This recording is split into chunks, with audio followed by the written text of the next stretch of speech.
Il est nécessaire de considérer et de conserver avec diligence une vie de relations réciproques et d'interdépendance. C'est quelque chose qui doit être tout d'abord reconnu, pris en compte, et puis quelque chose que nous devons être diligents à maintenir. C'est-à-dire, tous les membres de Christ sont liés, il y a une relation mutuelle. Nous ne sommes pas autant de parties séparées, de fragments d'individus, nous sommes tous liés. Et non seulement cela, mais nous sommes tous dépendants l'un de l'autre. En vue de l'intention de Dieu, de son dessein, nous ne pouvons pas agir l'un sans l'autre. Sur tout autre niveau que celui-là, nous pourrions agir l'un sans l'autre. Si nous vivions sur un plan naturel, nous pourrions peut-être dire de quelques-uns que nous pouvons agir sans eux. Mais quand nous parvenons à la lumière du dessein de Dieu, alors nous sommes gouvernés par une dépendance réciproque.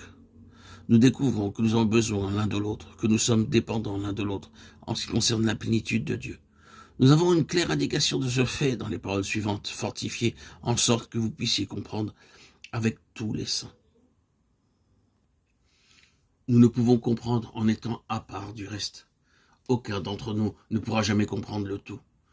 Nous avons besoin de la force de tous les saints pour comprendre avec tous les saints.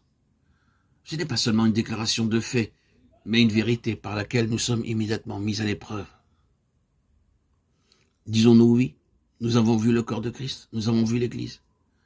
Le fait que nous avons bien vu cela sera prouvé par le fait que nous réalisons notre dépendance mutuelle.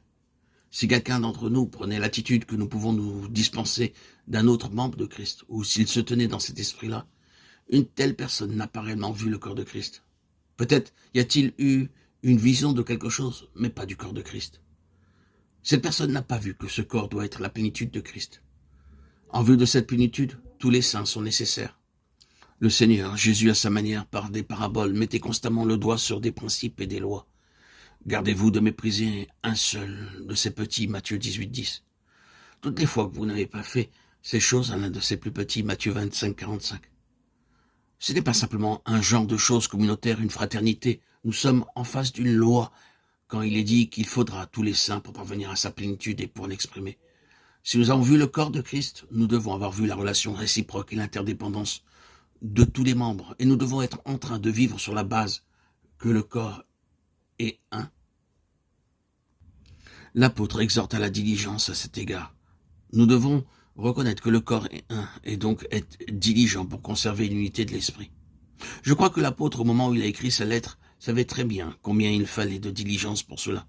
Il avait commencé à s'apercevoir combien il était facile pour des chrétiens de se dispenser l'un de l'autre, d'adopter l'attitude de pouvoir agir l'un sans l'autre, ou en tout cas sans certaines personnes.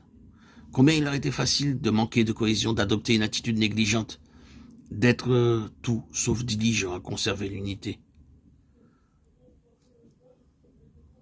Ce maintien de l'unité est une chose positive. Cela signifie être pleinement engagé pour quelque chose. Il n'est pas seulement question que l'on désire cela, qu'on le veuille, que l'on considère cela comme étant la meilleure chose, et même comme une chose nécessaire. Mais il s'agit de s'appliquer à mettre cela en pratique. Cela réclame de l'application pour être diligent à conserver l'unité de l'esprit. C'est ce que signifie être renouvelé dans l'esprit de votre intelligence, ce qui encore contribue au revêtement de l'homme nouveau, l'homme céleste, corporatif.